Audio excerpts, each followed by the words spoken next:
Greetings and salutations, good friends. So it has been some time since Godzilla King of the Monsters has come out.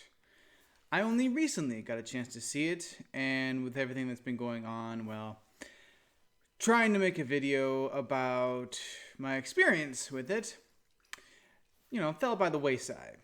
With buying a house, moving twice. It's been crazy. But here it is. So about a week ago, I got to see this movie. About a week ago now. A week ago yesterday, in fact. I'll admit, I went into it with a headache. Unrelated. Probably thinking too much. And the movie didn't exactly help my headache.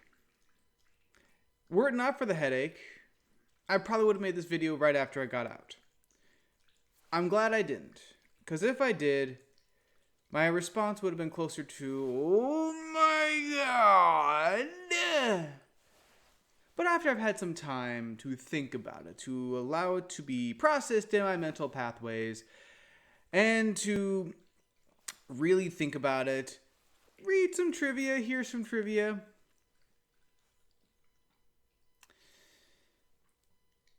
I can honestly say that it's okay. That's not great. That's not a very ringing endorsement, I'll admit. But I will say see it. I will say if you have not seen the movie yet, you should. Not because it's any artistic venture into awesomeness or anything, but oh my god, it's like this close, man. It's like right there, They covered just about every base a Godzilla movie should cover.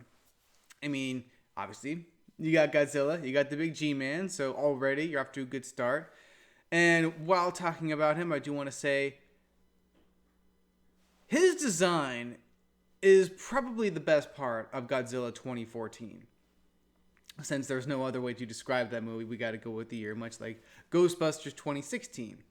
If you want to call it Answer the Call, sure, but you can also call it Done, so what does it matter, right? Anyway, Godzilla 2014, one of the saving graces of that movie was the very fact that the design for Godzilla is actually pretty damn awesome. In my opinion, probably the best. Pretty tied with 2000 or Millennium, whatever you want to call them, the one that came out, Godzilla 2000, up until, I want to say Godzilla SOS, Tokyo SOS, whatever. And, that's a really bitchin' version. But this one, I really think they nailed. As far as I'm concerned, it's probably the best. And which is a good thing. Because Godzilla has had a lot of different changes in his Japanese years. Some good, some bad, some in between. A good in between, well, I would say like this one, Millennium, Final Wars, the 90s. I know there's actual eras like Showa and all that, but I'm not going into that. But the point is, the design for both Godzilla as well as all the other monsters in both this movie and the last were really awesome. I want that to be made perfectly clear. I think the designs are spot on with the proper adjustments and updates and all that you want to call it. Not the biggest fan of, in this movie, Rodan's call or roar or whatever. It didn't sound like how it did back in the day, but I was like, hey, as long as I get Godzilla, I'm happy. But I feel as though they did get a good Mothra sound, and Ghidorah's kind of went back and forth. But either way, freaking menacing. I want that also very well known. The designs for these monsters, it's clear that they are made by people who truly do love them. People who made the monsters are the ones who love them. Now, I also wasn't a big fan, though, of the Mutos, or as I prefer to call them, Stan and Marcia. Stan being the flying, Marcia being the walking. And like I said before, I considered that first one to be more of a rough draft as to how an American Godzilla movie can be made. Not good, not bad, just how to make one. Kind of like how the first X-Men or the first Star Trek, these are movies that were made and they weren't great, but they proved that it could be done, that you can make these movies. And I do not count Godzilla 98 for obvious reasons. So, with all that said, we move on to King of the Monsters, a movie following up on Godzilla 2014, as well as technically Kong Skull Island. Oh, you didn't know that these were all connected? You didn't know by the incredible subtle mentions in Kong Skull Island? You didn't happen to come across it with the freaking hammering into your skull from King of the Monsters that Kong exists in this universe? Didn't notice that? Yeah, for me, I heard that this was an issue, and it is. It's really distracting, really annoying. They really want you to know that Kong exists in the world of Godzilla and all these other monsters.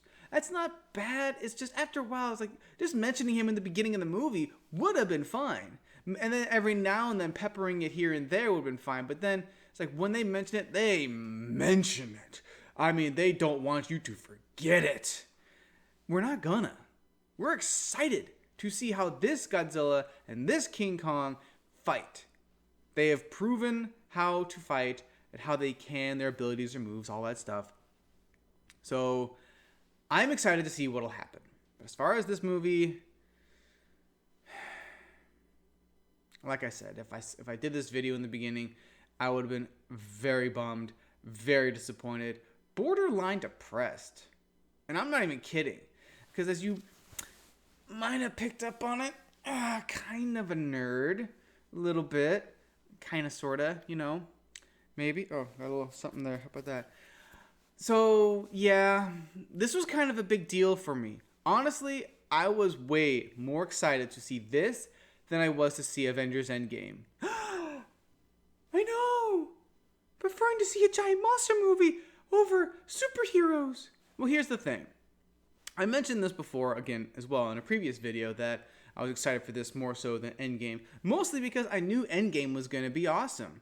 And it was, if you don't think about it. But this movie had a lot more to lose. This movie had a lot more at stake.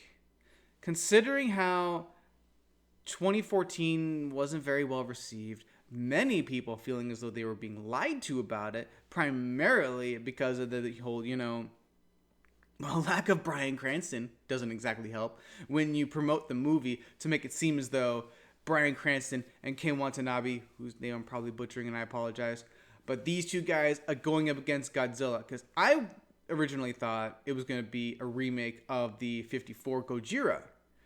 Then it turned out it was going to be another reboot / remake of all the other styles of Godzilla, i.e. Godzilla coming in, being the hero, and then fighting other monster or monsters. And again, I like that. I like that idea a lot. I thought it was really cool. And Godzilla is the hero straight out of the gate. Well, maybe not hero, just more of a, hey, I'm not trying to mess with you, even though you try to mess with me, but these guys are more of a threat, so I'm going to kill them and then go do my own thing, which he does. This movie picks up 5 years after the first one. And they make that well known. And Godzilla had been seen very little in that time. And the theory was that he was recharging, recuperating after his fight. And I liked that idea. I liked how they kept it in real time in the sense of, in between the two movies. And I thought that was a very fun and clever idea.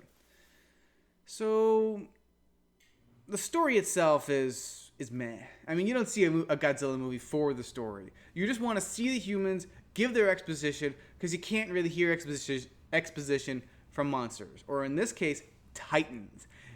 And I just love how they're called titans in these movies, or at least this particular movie. It's very fitting, and it's a clever way of getting around calling them monsters as opposed to, titans. It's kind of like Walking Dead calling them walkers instead of zombies. I don't know why. In a show like that, which I'm not a big fan of, I don't really care for it, but I do see why people like it. But I'm not a big fan of why they don't call them zombies. But weirdly enough, in this case, I actually like how they call them titans. It gives them, extra weight, I dare say, despite the fact there are already tons. So I thought that was a really fun addition. All the actors, they do well. I can't speak of anyone who did terrible. I'm not the best judge of judging acting unless it's like really, really bad. So if I'm calling someone a bad actor, they really bad. Alright? They suck. And I can't say that anyone in this movie was terrible by any stretch. And they played their parts well enough. Everyone had clear motivations, understandable motivations. And yeah, for the most part, the story was just okay. But the whole movie is just okay. I mean, I personally liked how they have their MacGuffin item, just like in almost every other Godzilla movie. There's some scientific MacGuffin item that's supposed to either help or destroy Godzilla, or help or destroy other monsters. As well as a really cool, fancy schmancy, awesome flying machine. I was really hoping this was going to be Weapon X or Space X or Jet X, or I honestly forget the name that they used in 85 and just Destroya, and the second version, I forget which one that was in. It was probably Mechagodzilla 2, but in any event, I really hoped they were going to call it that, but they didn't. Kind of a bummer, but whatever. The problem really came down to a repeat of a previous issue from 14. That's when the action gets going, you're seeing things getting going, you're seeing the monsters, they're looking at each other, they're squaring off, they're sizing each other up, and then they cut to the humans. I was sitting in my seat going, oh my god, no. Oh my god, no. It's not happening again. It's not happening again. It's not happening again. It's not happening again. It's not happening again. Okay, maybe I didn't do the rocking, but I was mentally, because this movie, the action was good when you got to see it. The action wasn't great in the first one. It was okay, even when you got to see it. But this one had iconic, recognizable monsters that you wanted to see more of. They started out right on the right foot. No slight spoiler, but it's the beginning of the movie, so if you get spoiled by the first few seconds, go fuck yourself, okay? You see Mothra in the very beginning of the movie, and I thought that was a really, really good first step. Like the first movie, we barely saw monsters. This one, right out the gate, you see a monster, and it's an iconic one at that. And I loved the design. Again, I loved the design for all these monsters, but Mothra was actually the only one I was actually concerned about. It's a giant freaking bug. They made her look really cute, ridiculously cute in the originals. And I think that was to continue on with this whole, oh, she's good, so she's cute. Oh, Godzilla's evil, so he's ugly. No, they don't do that in this. They actually make Mothra pretty badass. And I liked that a lot. Queen of the Monsters, here she be. So, yeah, the designs for all these were really good. One thing that I will say, Andre the Black Nerd Comedy, check him out. He decreed Rodan as the Starscream of this movie, and yeah, he kind of is. He comes off all badass and he's gonna kick some ass. Then as soon as he gets his ass whooped, it's like, oh, I'm sorry, I will bow to you. Actually bowing, yeah, whatever, I don't care. I've seen a movie with Godzilla and Rodan playing, basically volleyball with a giant boulder between each other, so that's fine. Point is, it was really just okay. And the reason why that's a bummer, that I'm not excited about that, was because, number one, this could have been the stepping point. This could have been the movie to get viewers, American viewers, back into the theaters for giant monster movies again. Pacific Rim kind of did that. Then Pacific Rim 2 kind of destroyed whatever credibility the first one had. The second one was fine, but it had too many issues to be considered good. I loved the first Pacific Rim. I thought that was good. The second reason is that it's very clear that there was a lot of real effort put into this movie when you see how many Easter eggs and homages and references to previous movies in the other genres, in the other eras of Godzilla. It was very clear, right down to the awesome covers of Godzilla's theme, Mothra's song, and of course, Blue Oyster Cult's Godzilla. An absolutely awesome and borderline epic cover of all three. I'm not too familiar with Ghidorah's theme, if he had one, or Rodin's, so I don't really know. I don't really care. But the music in the movie was really damn good, and especially with those three. But yeah, all these references, and then of course bringing in new monsters. I didn't care too much that I didn't get to see too much of them. I would have liked to, especially that behemoth thing, the giant mastodon thing. I would have loved to have seen more of that thing, because it was just a very unique thing. The giant spider one, whatever. We've already seen a giant spider. Maybe not in a city like this, but no big deal. But then they bring in another Muto. I don't know. And also, I don't care that there were technically prequel comics to these movies. Guess what? As far as I know, they don't make any references to them in any way. So I don't count them. If an extended universe does not get referenced in the main universe, it means jack shit to me. It's kind of like the Animatrix. I don't care. It's kind of like Enter the Matrix. I don't care. It's kind of like all the comics and side stories to Mass Effect. I don't care. If you don't mention them in your mainline story, it doesn't matter. So if they're trying to count the previous monsters from those comics in this 17 roster, that's bullshit. Okay? Fucking bullshit. But I'll leave it at that. Bottom line, would I recommend this movie? Sadly, the depressing part is I would say yes, but only to kaiju fans. Only to nerds. Only to people who would actually appreciate this movie for what it is. It's not the greatest. It had potential. It could have been better. My manager, who I will leave out of where I both work, as well as, what he does and all that, but he decreed that the movie was boring.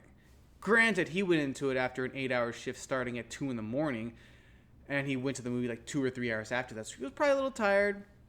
But he described the movie as being boring, too much action, and too much of one monster falling and then knocking down the other monster, which then gets up and knocks down the other monster. Now, I told him that's standard kaiju stuff. But when I described to him that the action it was good, but it could have been better. It was better technically than the first one, but still not by much. It was the same problem. It was better, yes. It's clear they listened, but they didn't listen enough. So would I recommend this movie? To nerds, to kaiju fans, even like the Power Rangers fans, or whatever. I would recommend it to you to see it. To basic moviegoers, yeah. Just so you know, just so you see what people have enjoyed in the past. But will you enjoy it? I don't know.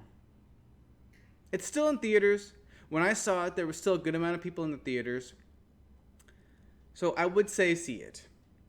But I don't know how much fun you would have watching it. The science-y techno babbles that the humans give is fun and stupid. But for the main thing you want to go see, being the monsters, the titans,